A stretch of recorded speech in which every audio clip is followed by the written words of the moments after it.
بسم اللہ الرحمن الرحیم۔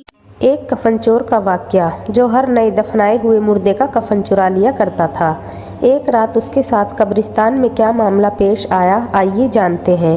ایک بزرگ جن کا نام حضرت سیدنا اسحاق رحمۃ اللہ علیہ ہے، آپ فرماتے ہیں کہ ایک شخص ہماری محفل میں آیا کرتا تھا، مگر اس کا آدھا چہرہ ہمیشہ چھپا رہتا تھا۔ ایک مرتبہ میں نے اس سے پوچھا کہ تم اپنا آدھا چہرہ چھپائے رکھتے ہو، اس کی کیا وجہ ہے؟ مجھے اس راز سے آگاہ کرو۔ اس نے کہا کہ اگر آپ امان عطا فرمائیں تو میں اپنا معاملہ بتاتا ہوں۔ کہا کہ بتاؤ، اصل معاملہ کیا ہے؟ اجازت ملنے پر اس نے اپنی داستان کچھ اس طرح سنائی۔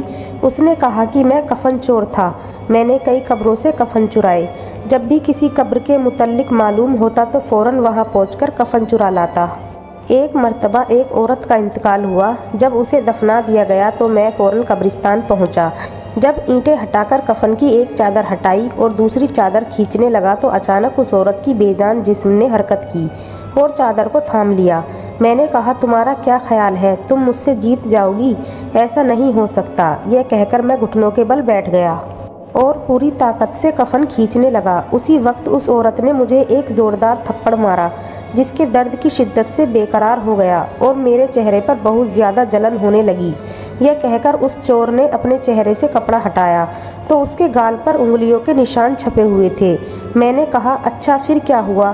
اس نے کہا کہ میں نے پھر اس کپڑے کو اس پر ڈال دیا اور جلدی جلدی میں نے اس قبر پر مٹی ڈال کر دوبارہ سے بھر دیا، اور میں نے یہ ارادہ کر لیا کہ جب تک میں زندہ رہوں گا دوبارہ کبھی بھی چوری نہیں کروں گا۔ اللہ میرے سبھی گناہوں کو معاف فرمائے اور مجھے توبہ کرنے کی توفیق عطا فرمائے۔ حضرت سیدنا ابو اسحاق رحمۃ اللہ علیہ فرماتے ہیں، اس کفن چور کا سارا واقعہ لکھ کر حضرت سیدنا ابو عزیر رحمۃ اللہ علیہ کی طرف روانہ کیا گیا۔ انہوں نے جواب لکھ کر بھیجا کہ اس سے پوچھو کہ جو مسلمان قبلے کی طرف دفنائے گئے تھے، کیا سب کے چہرے قبلے کی طرف ہی تھے یا قبلے کی طرف سے پھر گئے تھے؟ میں نے کفن چور سے پوچھا تو اس نے کہا کہ میں نے جن لوگوں کے کفن چرائے ان میں سے اکثر کے چہرے قبلہ سے پھر چکے تھے۔ حضرت سیدنا ابو اسحاق رحمۃ اللہ علیہ فرماتے ہیں کہ میں نے یہ بات لکھ کر حضرت ابو عزیر رحمۃ اللہ علیہ کی خدمت میں بھیجی تو انہوں نے جواب میں یہ تحریر بھجوائی کہ جن کے چہرے قبلے سے پھر چکے تھے ان کا خاتمہ سنت پر نہیں ہوا۔